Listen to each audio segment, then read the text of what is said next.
Magandang araw po muli at tayo magpapatuloy sa ating pag-aaral sa ating Mathematics 7. At ako po muli ang inyong guro, si Teacher Yul. Okay, nasa week 6 na po tayo sa ating lesson at ang topic natin po about sa square roots. Okay, so bago tayo tumuloy doon ay magkaroon muna tayo ng ating review sa ating aral nung nakaraan at about sa fraction and decimal numbers. So, translate the given statement to fraction and decimals. So, isulat lang po natin ang katumbas sa sagot dito. 2/10, katumbas po yan ay 0.2. 0.2. Okay, so it means that 2/10, 0.2. Then 3/5, 3/5. And then 125 thousandths, that is 0.125. So tens, hundreds, thousands. 1/4, 1/4. Okay, 1/4. And for number 5, 700ths. 700ths. So 0.07. 700ths. Okay, so ito ang sunod nating sasagutin about perform the indicated operations. Okay. Siguro lang yung ating ang gamit. So, hindi naman po natin sasagutin dito lahat. So, pipili lang po tayo. So, 3/7 and over 14. So, ang sagot dito addition but different LCD. So, dissimilar fraction. So, different denominators. So, ang unang gagawin nyo muna dito, we're going to find the LCD. Okay, so the LCD that we use is 14. So, how to do that? 14 divided by 7 equals 2 times 3, that is 6. And 14 divided by 14, that is 1 times 9. So, sulat na po yung addition plus 9. So, equals to 15/14. Then, ito po, makita nyo po, ayan ay improper. So, you can change to mixed number. So, ang katumbas ng mixed number po niya equals to 1/14. So, paano? To check that 14 times 1, that is 14 plus 1, that is 15. Okay? So, meron silang connection. Magkasama sila. Ano po? Okay? So, about number 6, 3 times 4, that is 12. So, multiplication po, diretso lang po multiply the numerators and denominators. 7 times 5, 35. So, there is a lowest form, lowest term. So, wala na po tayong lowest term. Okay, so this is the final answer. Okay, division. What will you do in division? You are going to copy the dividend, 3/4. And you are going to reciprocate the divisor. So, it becomes 5/2. But change the division to multiplication. So, reciprocate 5/2.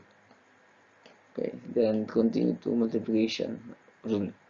So, 3 times 5 equals 15 and 4 times equals 8. So, that's improper. So, may common pa tayo dyan. So, wala na tayong common. So, dito, okay, that's all. So, yun na po ang yung tamang sagot. But if you want to change to mixed number, that is 15 divided by 8 equals to 1 and 7. Remainder 7, that will be your numerator, and then copy the divisor or denominator. 1/7/8. 8 times 1, 8 plus 7, 15. Okay, so pareho lang po sila. Okay, so ayan, subtraction. Okay, ito subtraction, decimal pa rin. So what will be the LCD? The LCD is, okay, so no other than but this, that is 30. 30 So 30 divided by 5, that is 6 times 2, 12, then minus our operator. Then 30 divided by 6, that is 5 times 3, that is 15. We simplify, that is negative 3 equals. So then lowest form, that is negative 1 over 10. That's now the answer. Okay, let us now proceed in our topic about the square roots. And let us read first the objectives. We have described the principal roots until tells whether they are rational or irrational. Then number 2, determine between what two integers the square root of a number is. Then plot irrational numbers and the unnumbered line. So we have three objectives. So yan po ating aaralin. Okay, the first thing we need to know the definition of the square roots. So in mathematics,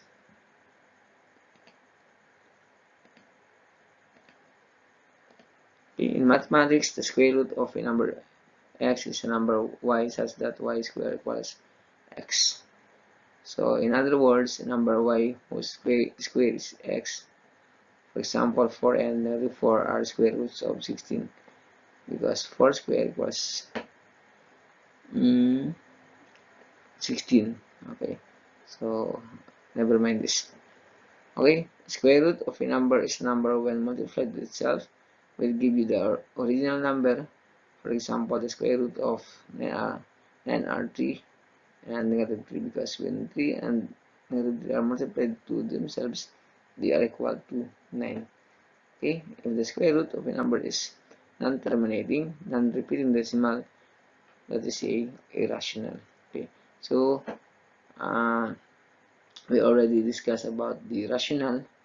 Okay, the irrational po, hindi po natin talakay pa this time. Nalaman yun po natin. But we have the specific topic about the real number system. Okay, so sabi dito, the square root, yun po yung sagot doon sa ano natin. Halimbawa sa square root of 16, that's your 4. Okay, 4. At yung 4 na yun, pwedeng negative o positive. Okay? At yung makikita niyo po, maths po yan, sila po magka-opposite. No? Yung 4 square, sagot ng 16. And then, the square root of 16 na square root.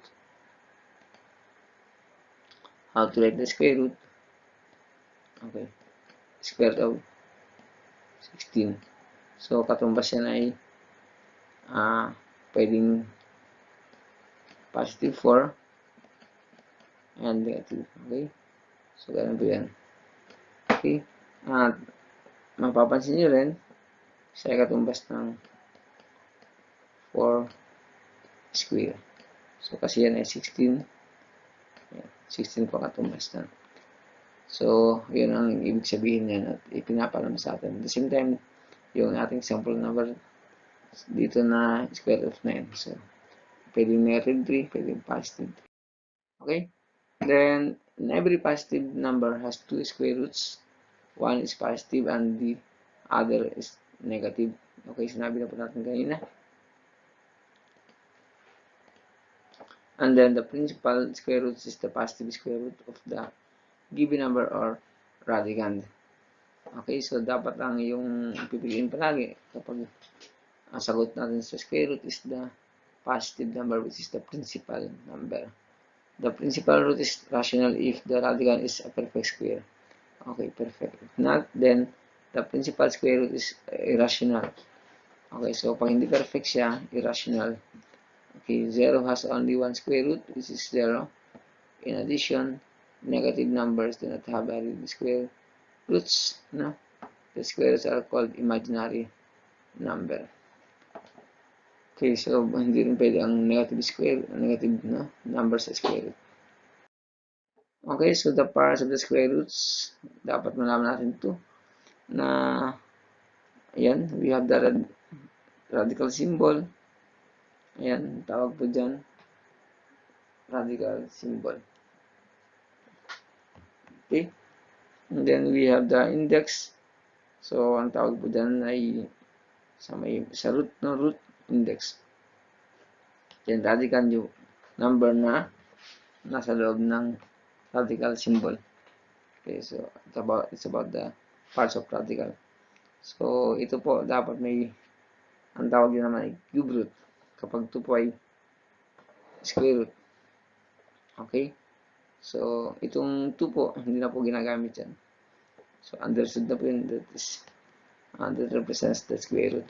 Pero kapag sila po ay pinagsama, halimbawa, 3, at ito po ay, square root. So, minsan nilalagay po yan para magkita niyo po. Lalo kapag tayo ay nag-compare ng root. Okay? So, sometimes the index na tawag na coefficient. Okay? So, example, we have square root of 49. So, that is a perfect square. So, the principal root is positive 7. No? Positive 7. So, pero pwede rin po mga sagot natin ay negative 7 because ito nga, negative 7 times negative 7. Okay, that is 49. At dagdag lang natin, magkaiba po baka sabihin niyo po, ayan, 7 square, magkapareho. So, hindi po yan. Ang sagot mo dyan, yung 7 lang po ang yung square. That's why, negative 49. So, iba po yan. That's why, kapag nag-square ka ng negative numbers, dapat nasa parentheses. So, tandaan po yan. So, that is 49 positive. Positive 49, okay? So, pareho lang po yan. So, walang problema po kung positive. Walang problema po doon. Pag negative lang po, magkalimutan. Okay, so yan. The principal square root is 7. And it is rational. Rational po yung ating 49. Okay, so ito po, magkaragdagan natin ng mga square root para matandaan nyo po. Square root of 1 equals to 1. Square root of 4 equals 2. Yung mga perfect square po natin. Ano po? Ayan. Dagdag lang po natin na tip. Kung ang number ay nag-end sa 5. So, halimbawa, gamit naman dun sa squares para malaman nyo po agad. Halimbawa, siyempre 5. Start tayo. 5 times 5.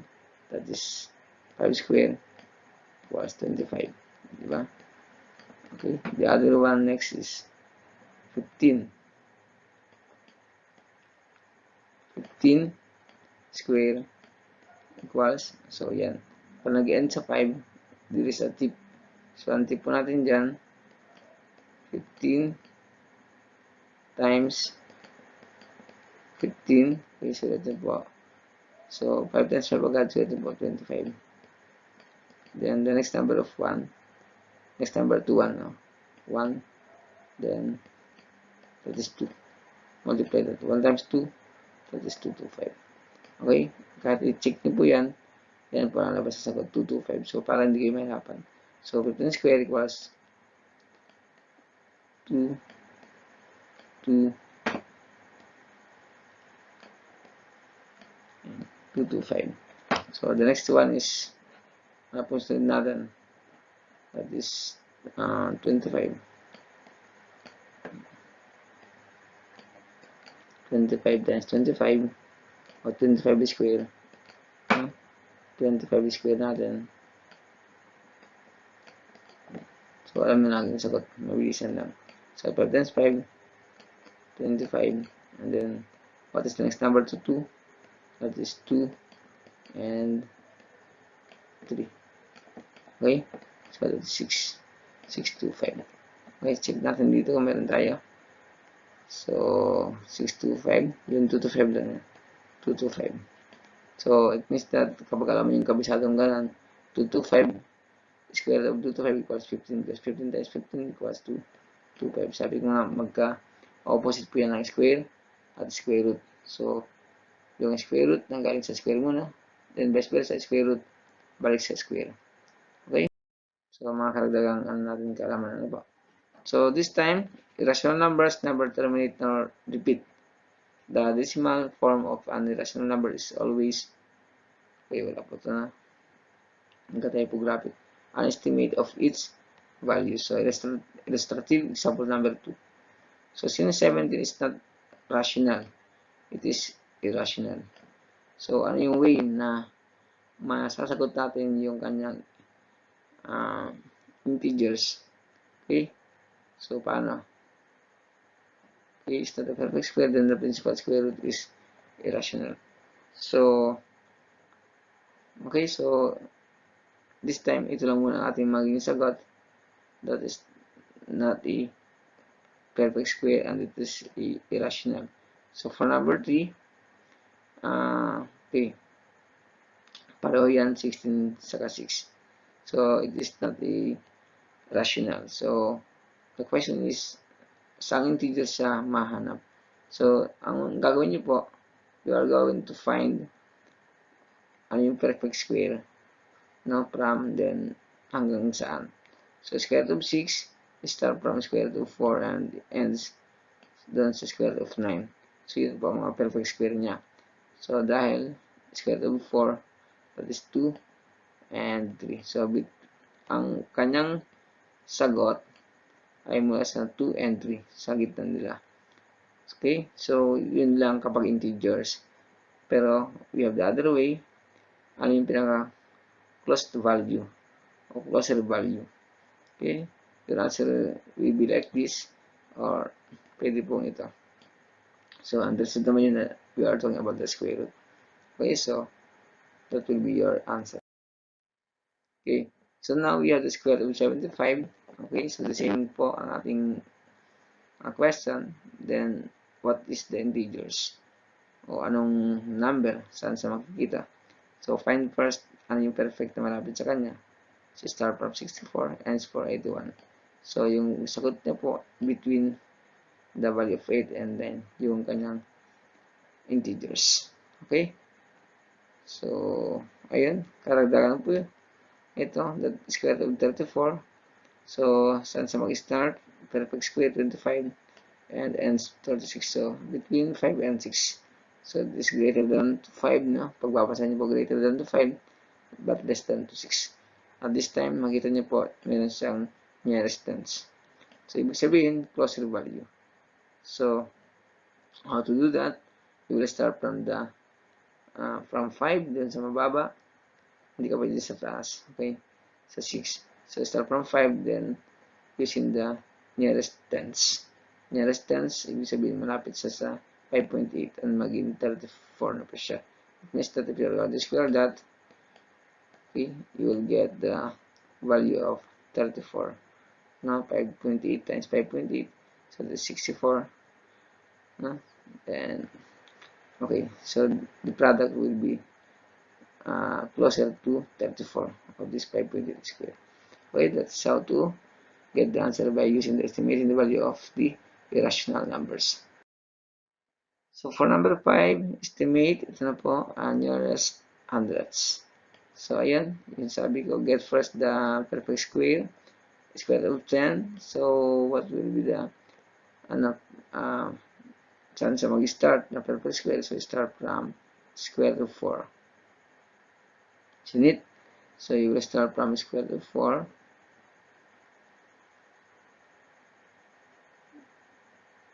I'm sorry, square root of 3.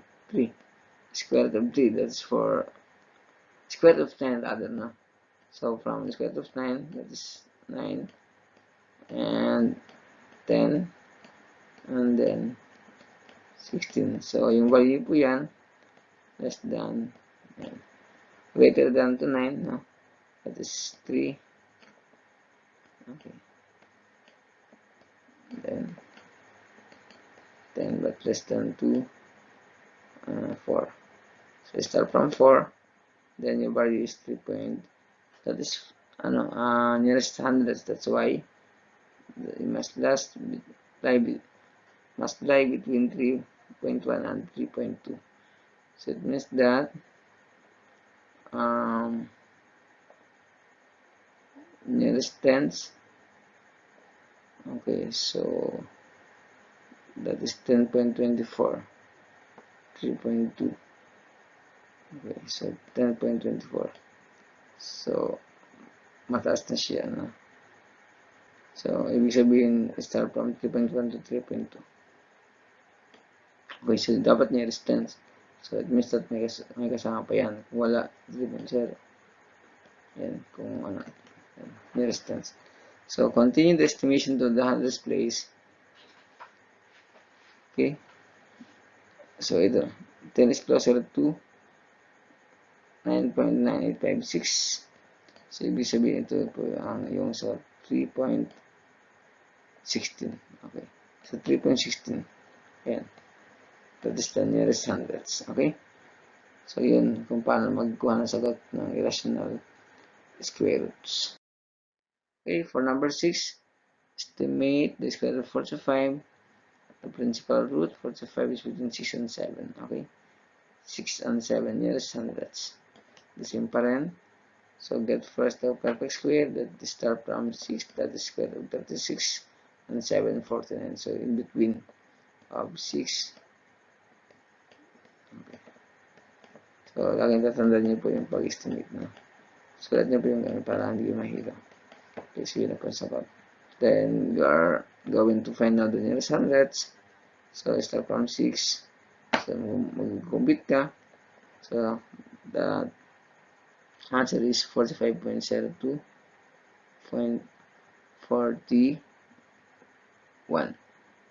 So, 6.71. 6.71 is the answer for that. Okay, you can check this, your answer in the square root by using the calculator na. Pwede namang i-check yan, but huwag kayo mag-rely sa calculator. Mas maganda mag-manual. Para ba mag-manual, di i-check mo 6.71. 6.71 square. So, paano ba gawin yan? So, multiply mo 2 times 6.71 times 6.71. Okay. Aside from that, further is the multiplication of the decimal numbers. Okay. So, para masanay kayo mag-compute, mahasagin yung isipan. Okay. So, check. Yung calculator gagamitin lang po sa pag-check. Okay. So, next tayo, we have example number 7. Plot the following irrational numbers. So, ang gagawin nyo lang po, ipaplot nyo po yung mga irrational numbers na square root. So, saan nakita? So, malaman nyo po yan. Dapat alamin nyo muna yung perfect square. Okay? So, 3 is closer to 2. Okay?